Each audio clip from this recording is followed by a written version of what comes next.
লুফ না কেটে দেখুন বেয়ারিং কিভাবে বের করা হলো বন্ধুরা। তো দেখুন কিভাবে বের করা হবে এখন।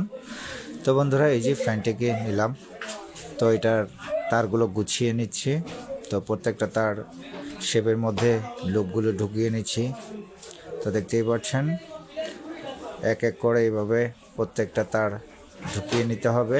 তারপরে এটা হলো একটা নজেল, ভিতরে যাতে ফোকা থাকে তার সেম অনুযায়ী। তো দেখতেই পারলেন কিভাবে সেম অনুযায়ী তার নজলটিকে পরানো হলো।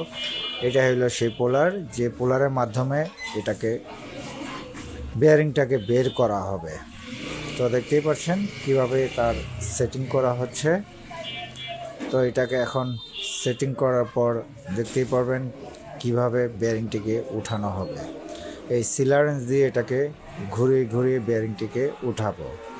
তো দেখতেই পাচ্ছেন বন্ধুরা, তো এখন সেই বেয়ারিংটি তার পর্যায়ক্রমে উপরের দিকে উঠছে। এভাবেই আমরা বেয়ারিং উঠিয়ে থাকি লুপ কাটা ছাড়া। তো বন্ধুরা এরকম ভিডিও ভালো লাগলে লাইক কমেন্ট শেয়ার দিয়ে পাশে থাকবেন। নিত্য নতুন ভিডিও পেতে হলে আমাদের পেজটিকে ফলো দিয়ে পাশে থাকবেন। তো এই তো বন্ধুরা দেখতেই পারলেন কি সুন্দর করে উপর দিকে উঠে গেল, এই সেই বেয়ারিং উঠে গেল। তো বন্ধুরা ভিডিওটি ভালো লাগলে অবশ্যই লাইক কমেন্ট শেয়ার দিয়ে পাশে থাকবেন।